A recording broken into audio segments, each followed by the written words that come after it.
Welcome.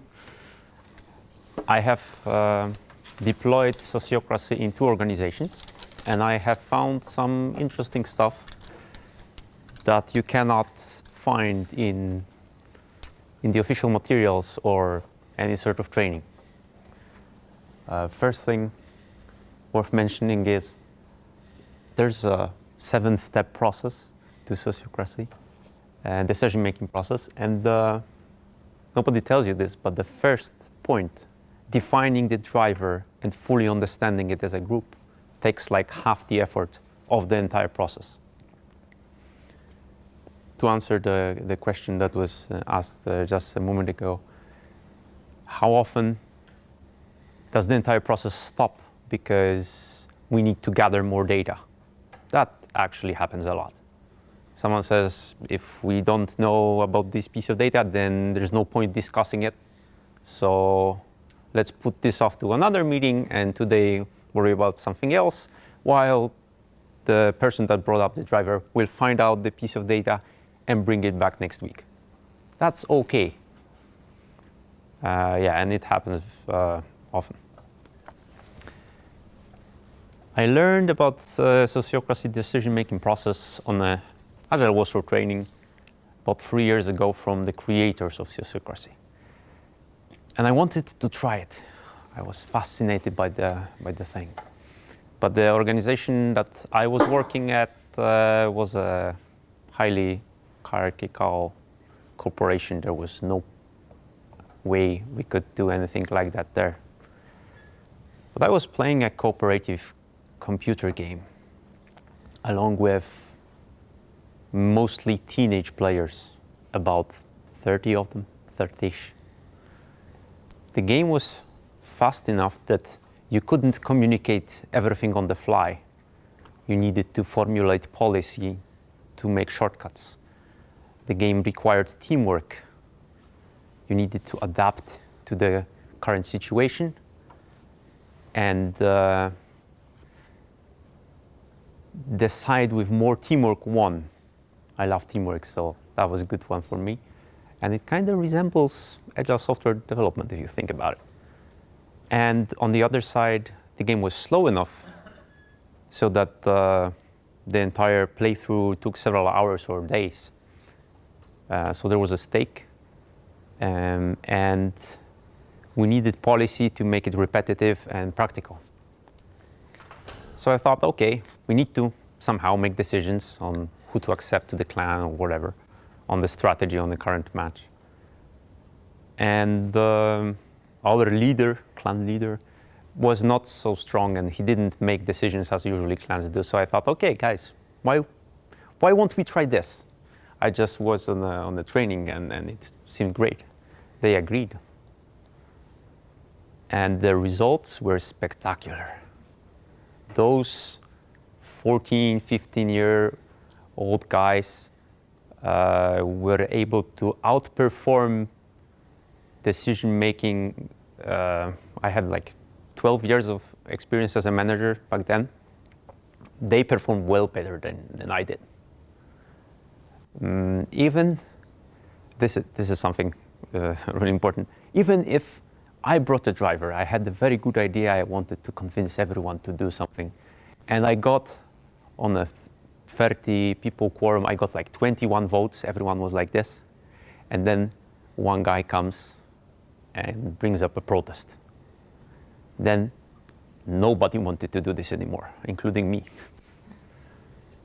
If someone brings a valid protest, it usually destroys the thing.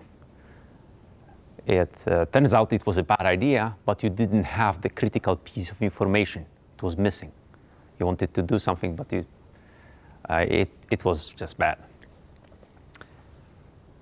Next, I deployed the same process in the company, small software development house.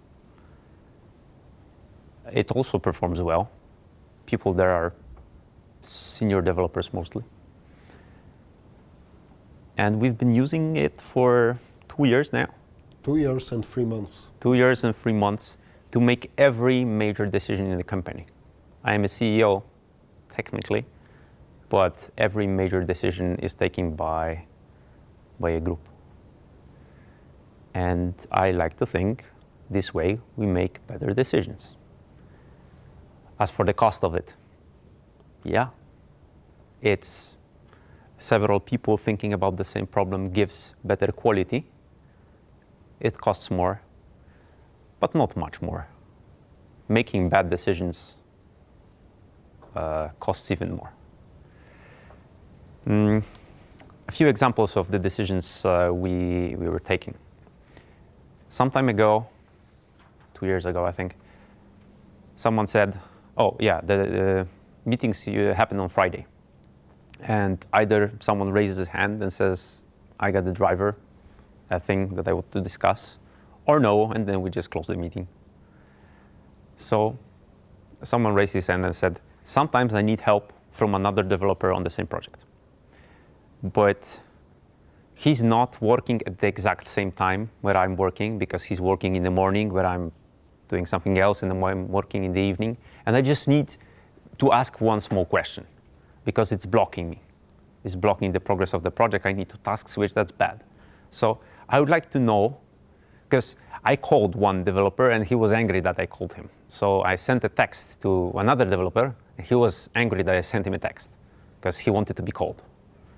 I have a problem. I don't know what I'm supposed to do. The others agreed that, well, it could be better. Maybe we should do something about it. And then two sides of the discussion emerged. One side wanted to be called first and then sent a text if they don't respond. And the other side wanted to get the text and be called later. The two groups looked at each other, couldn't find an agreement. After a while, someone figured out that probably the system cannot be so simple, that we have one policy for everyone, and we've set it so that everyone who joins the company as a part of the procedure when coming in sets his preference to be contacted by SMS and then phone, or first phone and then SMS in their Slack description. That was not used for anything else. So now you just double click the person on Slack and you know what to do. That was an easy one. There were harder problems though. A few months ago, one of my staff members has misused a company credit card. It was me. So maybe let me caused losses. Let me give some examples, some kind of context of this situation. How much did we lost? 2 times $25. $50. $50. But the worst part, he offered to refund it, to give it back, because it was his mistake. Yeah. And I said, I cannot accept it. That would be a decision. I do not take such decisions. So Piotr on a Friday raised his hand and we discussed it. We have discussed this, and the situation was this that we were using some kind of, let's call it, software as a service thing. I'm responsible for the recruiting. By the way, we are recruiting senior Python developers. If you know some, contact me. But okay. And so in this case, we can use this kind of SaaS tool for 2 weeks for free as a trial period for new member. And we use it for candidates, because we tested candidates by using this kind of software. But unfortunately, when you just registered a new candidate, you have to use the credit card numbers, etc. But there was company credit card number. When you just when the subscription will be cancelled within 14 days, everything is fine. But one time I had 2 candidates registered on the same day, and I missed the deadline. And I had a Slack message from Paweł, you know what? I have minus $50. No, minus 25 and minus $25. And I realized that I just miscalculate 1 day, because I just thought that I still have 1 more day, but I didn't have this 1 more day. So but I said, I know it, Paweł, yeah, it was my fault, so I will pay for it. But as Paweł already mentioned, that no, because it will be his decision. We would like to discuss it during the Sociocracy meeting. And we figured out that it will be more general situation, more some kind of pattern. Yeah. And what was the final step which we decided to have? What was the conclusion? Please continue. The conclusion was that, well, there were several iterations to the decision. But eventually we settled on a budget of $1,024. And if someone causes losses in a given month for the sum up to $124, then we just say, don't do it again. If it happens again for the same person, for the same reason, then we will have to take a decision on what to do then, because this agreement that we reached only covers accidental losses as decided by the CFO. So here it was clearly an accident, but sometimes it may not clearly be an accident, and then it's not a shortcut, and we still need a full decision-making process. But generally, if you make a mistake and cause some kind of loss, the company kind of absorbs it. And the third one that I wanted to discuss was... Can you stick to this one for a while? Oh, sure.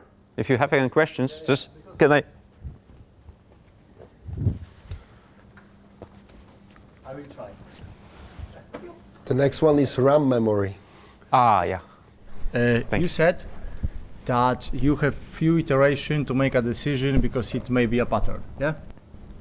The situation with the expense losses or... Yeah, so someone sometime in the future is going to misuse a company credit card again. Yeah. How much times it happens till... Well, Piotr managed to do it twice in the same day. Yeah, but afterwards, after you make a decision, process... Since then, it didn't happen anymore. Okay, so you spend a lot of time, few people to make a decision, to design process, and since then nothing happened. And previously we talked about waste of money or process effectiveness, dialogue effectiveness. Mm-hmm. I totally get your point that at the beginning you said that you invested in it. It is your decision to invest in the collective decisions. Yes. I agree with this, but in this specific scenario, I was wondering whether it was efficient from the cost perspective. Well, you're not taking the full picture into the account. I don't have, yeah. Okay. That's why I'm asking. So let me mention one more thing. Previously, if you were working in my company, you didn't know what would happen if you would cause losses. The contract actually says that you are liable for causing losses to the company. Most contracts do that. Now, my current staff members feel safer. They know if they make a mistake and it's an accident, the company will probably absorb all of it. It's difficult to make more than $1,000, 1,024 losses in a single month. So, kind of, we've invested in a good feeling of being a developer here. And, well, we had to take a decision for this particular case, right? Make something fair. There was no escape. Okay, I'm not judging, just Okay. asking to have more context. Yeah, sure. Cool. Any other questions?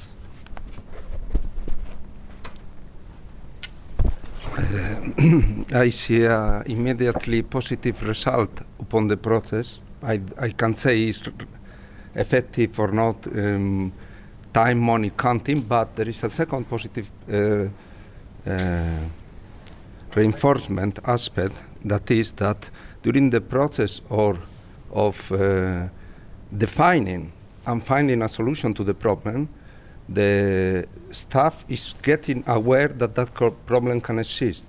And that awareness will minimize the risk of making these problems in the future.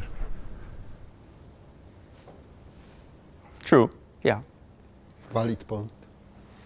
Thank you for your comment. Another point is that we had one new staff member, and he has never seen a decision-making process.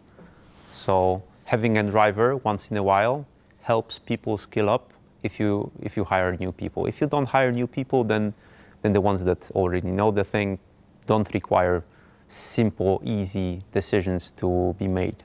But if you have new people, 3 to 5 decisions have to happen for the people to actually grasp the idea of the protest, of the sprzeciw. Nobody says in the official materials, but people mislabel things a lot in the beginning. And it is important, especially initially, to hear out every concern. So people are like, okay, well, I'm not sure, but I'm not blocking it. Hear them out. It may be a disguised protest. Actually, they can have a protest, but they are not labeling properly because they're new to the process.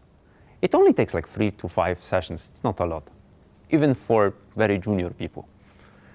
Yeah, there are some other problems that I will mention later.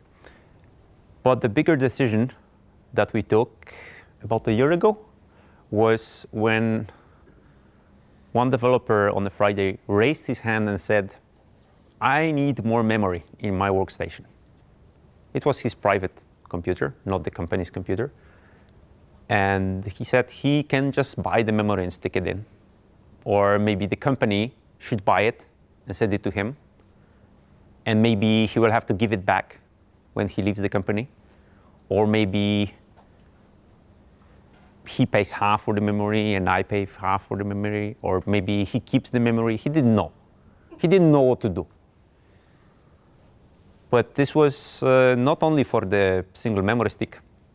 It was for everything, because some developers come to the company, they don't have their own computer. They work on the workstation provided by the corporation they work on previously. So now they need a full set of equipment. So the problem was kind of generic.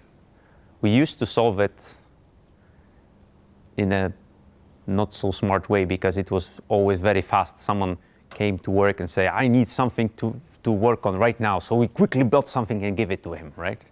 But we needed a more general approach. There were several attempts to do that, and I remember it quite well. First, someone said, okay, well, the company should pay for the equipment, right? And well, whatever the person needs, we need to provide it. But then someone said, if there is no back pressure, people are going to order very expensive equipment. I don't know if you know what some Microsoft offices give to their developers. Top-of-the-line computers. Very small, lots of memory and CPU. They don't need it. The reason they do it is so that you are proud of your workstation, so that nobody can outperform Microsoft on giving people better equipment.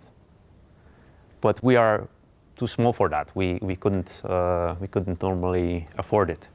But actually that was raised as a protest because someone said, if we allow for this to happen, because maybe that would be okay, the money that goes into the equipment that we don't need goes from somewhere. It goes from the buffers of the company that the company accumulates. So if there is a drought, they don't need to fire people. Or from some other important stuff. Maybe, we could get a raise, but we cannot because we spent too much money on the equipment. That is not an effective use of funds. And someone didn't feel safe with such proposals. So someone said, okay, well, we need back pressure. People need to be incentivized to order equipment that fits their needs somehow. So the other proposal was, okay, well, maybe we can buy the computer for them, and gradually the ownership of the computer or the other equipment will transition from the company to the staff member over a period of time. That was better. What we settled in for eventually was to do that, but the company refunds half of the equipment and the person buys the other half. So you can buy much more expensive equipment that you would originally buy for yourself if you were buying it, but you have your stake in it. And you keep it, but the 50% owned by the company is gradually given to you over the period of hours that you work for the company. And the project doesn't matter whether it's internal or external. If you work in the company for a period of time, then you get those funds, and it resets about 2 years. In 2 years of work, you can get a new set of decent equipment every 2 years. If you're buying some minor stuff, then you can buy it more often. If you work less, then the period is larger. Piotr has written a really long description that explains the process and examples, and we think it's fair. I'm really proud of this decision for some reasons. Okay, there are some problems with, okay, any questions for that before I move to something else? Okay. There are some problems with sociocracy, like mislabeling things in the beginning. You need 5 sessions to be able to properly do stuff. The first point takes like half the effort. Then there's another problem. Sometimes someone says, okay, well, there is this problem, we should worry about it. Everyone says, yeah, it's a problem. And then, okay, we need tuners. We need tuners to formulate a decision. Nobody raises their hand. To formulate the proposal. Yeah. And nobody raises their hand, or one person raises their hand. Then it means this is not a very important driver after all. If nobody wants to work on it, if everyone is okay with it not being solved, then it wasn't that important.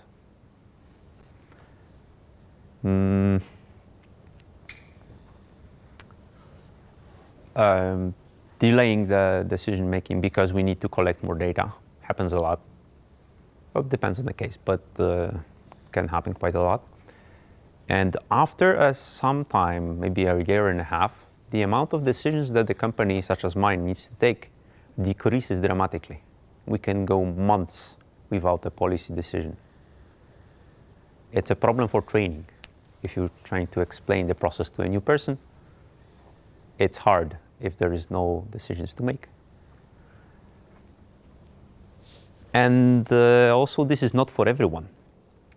Not everyone likes to participate in this process. Some people prefer for others to decide for them. And that's okay. In sociocracy, they can just say, okay, I trust the group to do something. And the circles. You have the root circle, which takes all the decisions, and then it can delegate sub-circles to worry about something else, such as recruitment or website or tactics or whatever you have, right?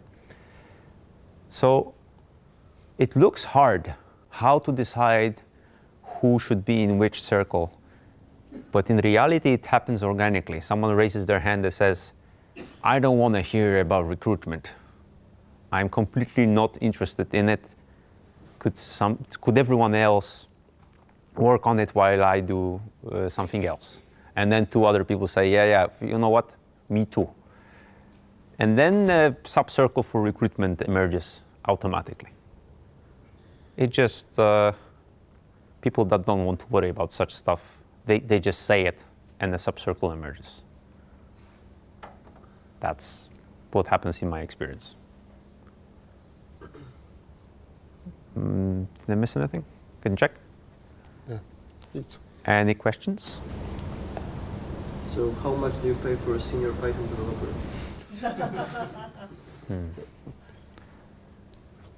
How much do I sell for, or how much do I pay a developer? Both. Huh. Well, both of those pieces of information can be very easily found on the web if you do a search. And I will save you the search, and then we'll answer your question. I currently sell between $150 and $200 per hour. And the developers earn between $30 and $45 per hour. 40, yeah, that's true. As measured by the time tracker that you install on your computer, in which you indicate on which project you are working on. So it accurately measures what you're working on so that we can properly bill the customers and pay a developer. Why did you ask? Oh, okay. But the developer needs to be really good. All of our customers are really happy with the value that we deliver, despite the seemingly high price. We outperform the cheaper teams. But it is dramatically hard for us to recruit someone. Out of the last 500 candidates, we have hired one. And after that, we hired his brother. Yeah. But he was not a candidate from inbound. He was a referral, so to speak. How big is the company? How do you measure the size of the company? No, I was just thinking headcount, because from the... Headcount is a difficult question. So you can have some people that are working full-time, but in reality they are doing 20, 25 hours. Is it a full head or not? Your phrase. When you want to make a... When you want to make a decision, Yes. to whom you send the invitation? Every developer working in a company. There are some developers that work for us in a supportive manner. So they actually do work for some other company, but sometimes they do a little DevOps for us, for example. Because we don't really like doing 100% DevOps. And there are some people that like doing it. So we offload this work to someone else, but he's not really a member of the core team. We don't invite him to decision-making meetings. We have some assistants for recruitment and administrative stuff and stuff like that. But they have their own company. They work with 5 or 6 different companies such as ours. We don't invite them to our internal team. But everyone else who's in the team gets invited. If someone cannot come or doesn't want to come, they can skip it. Nobody skips those meetings though. So how many people come in the end? It used to be 9, now it's 5, I think. Yeah. What would you do if 40 came? Probably the exact same thing. We wish to have such a problem. But there was a driver recently where I wanted to do something. I don't know what it was. It was something small. And I brought it up on Friday. And someone said, I have a problem with you bringing so small stuff to S3. I don't think that's efficient. We need to improve our decision-making process so that everything by default does not use this, because it's super expensive and super boring for decisions of so little matter, right?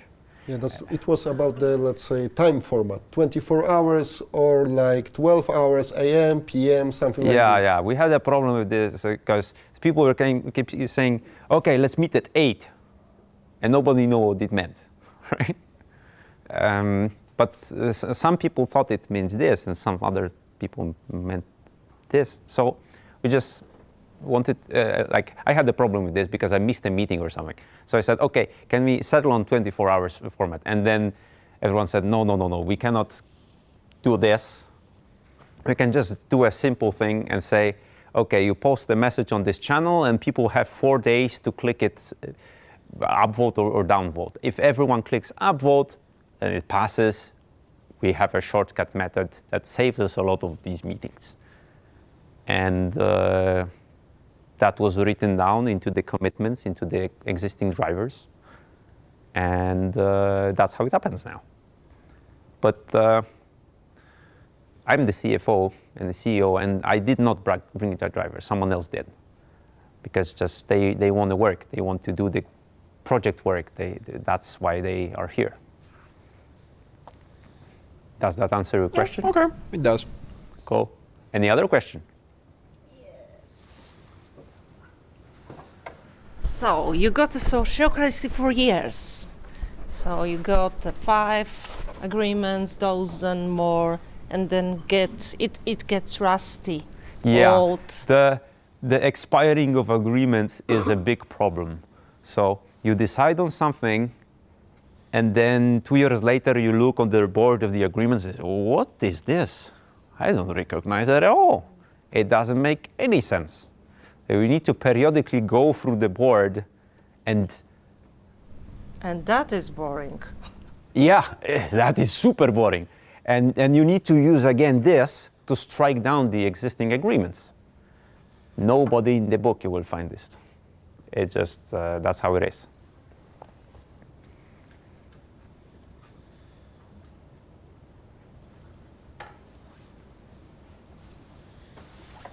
So let's maybe ask a question from the chat, from the Slido. What if somebody is stubborn at his decision because she might lose some power influence, etc., but overall not taking this decision might not be efficient for a company? So someone very much wants to make a decision or not? No. What if someone is stubborn at his decision because she might lose some power / influence, and we know that not taking this decision will be harmful for the company? Okay. I gave all the power away, and like the decisions I made this way, there is no power to be had. Yeah. So maybe I will. Okay. I will explain something. It was happened by accident, but I was able to fire virtual assistants without asking Paweł. Yeah. When I realized it, Paweł just announced, "Ooh, you just fired." No, I just finished the contract. Yeah, I never approved this, right? So he's on the status going, oh, I did this in this project, I did this, I fired the virtual assistant, then I did that, and everyone was like, what? Wait.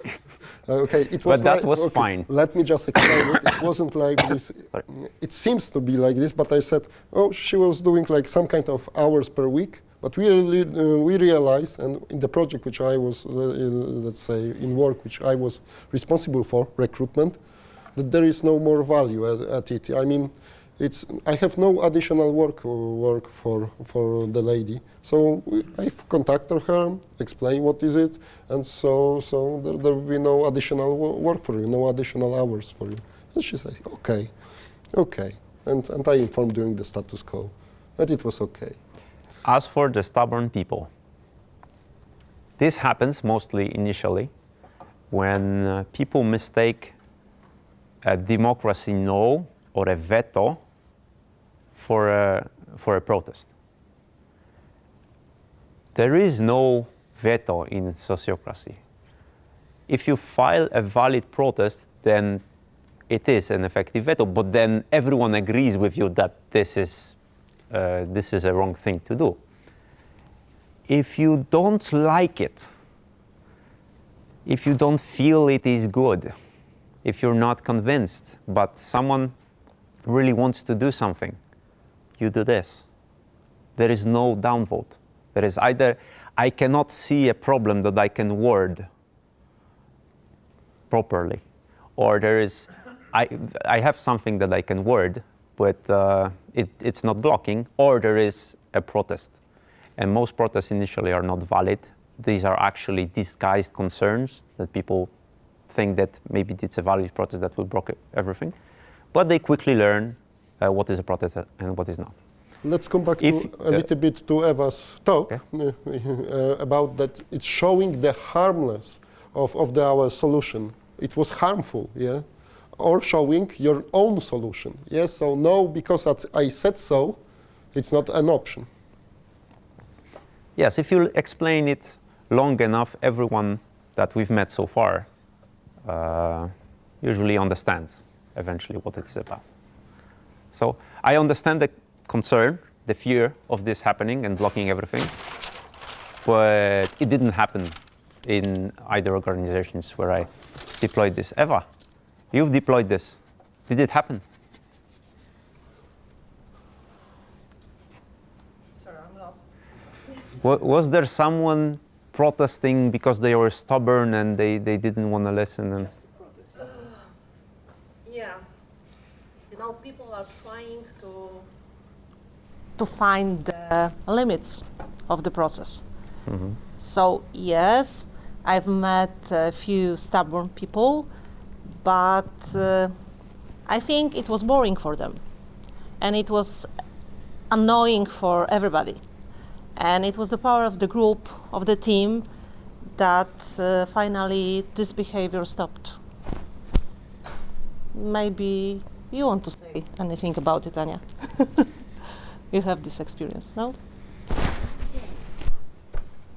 If decision is really important, people want to get agree and finish the meeting. So this is one simple behavior that is very useful in this situation. We didn't talk about this. It's a sociocratic round. It's very simple because the round is like we have, let's say, 12 people, and everybody speak up. The first person, the second, the third, the fourth, and so on. Or if you really have nothing to say, you just pass. But there's a chance for everybody to say anything. So we make a round, and we have the stubborn people, and the second round, and if this person has something valuable to say, good for us, we hear this. But if there is anything to say, everybody wants to stop it, and it will happen. It just happens. Yeah, so there is a social pressure. If you're blocking anything in a large group, and there is no good reason to do it, they will kind of ask you why you are wasting their time, and eventually such person falls. I like to say, help to understand. Yes. They will help you understand that it's not supporting for the group. Do you have another one? Is there another question? Ah, cool. I could sense that you guys are distributed. Yes. Does it very change much. anything for the whole process? Yes. So when you're asking if someone wants to say something and you're in a group call with 12 people, asking a person by name, Michał, do you want to say something? Then Michał frantically tries to find the unmute button, says no, then mutes himself again. Okay, then Piotr, do you have anything to say? And this process is very tedious. So we've devised a hand signal. Does anyone want to say something? And then if you don't have anything to say, people do this. And then you only ask the people that didn't do this. It makes the process much faster and way less annoying. And also the gamers, that was hard because we couldn't all get into the same room by design. Some people were in different time zones so that they can man the fortifications during the night so that the situation in the game prevails for the next day.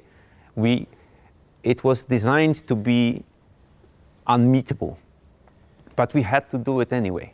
So we used reactions on Discord or Slack to indicate what we thought. This is not supported by Sociocracy. If you talk to the creators of it, nobody did this. I talked to them and I asked them, how do I deploy it in such a manner? They said, well, you probably can't. But it worked. Even if you can write stuff down and write what is your protest, what is your concern, if you allow 2 or 3 days to make a decision, it works. Does that answer your question? Hello, and I have another one about, you mentioned at the very beginning you had a lot of those drivers and a lot of issues, a lot of things to talk. Did you like organize this usually somehow? Did you have a backlog of this and somebody decided Yeah, this we is had like a driver or Trello not? board or something. It was pretty clear what was there. We could do a dot voting or something, but that was not really a problem. It was not like 50 drivers appeared simultaneously. Usually they appeared at the same rate at which we were resolving them, because we were adjusting the length of the meeting to the amount of drivers. And you have a weekly meeting, right? So currently we have a weekly meeting, but we are skipping one. Piotr is canceling it on Monday if there are no drivers on the board. So there's no meeting now they are on Tuesday. And after those 3 years, how many policies do you have? Is it like Well, 10, many of them are 100, or- already canceled, and many of them are one-time decisions. So you need to take a decision about whether to do something in a particular situation, but it is not a standing agreement that survives for the life of the company. You just make a decision and close it, right? So about half of those are one-time decisions, and then a significant majority of the decisions that were standing were struck down later because the situation in the company has changed. So how many active policies would I you don't know, say? Piotr? It's more than 10, but less than 20. Let's say more or less 15. 1-5. Not 5-0. Okay. Any more questions? Łukasz, no more questions from Slido? No questions. Okay, cool. We can talk more either here, or are we going somewhere? No, okay, so we are done. Ah, Then- okay. So we are done. Thank you very much.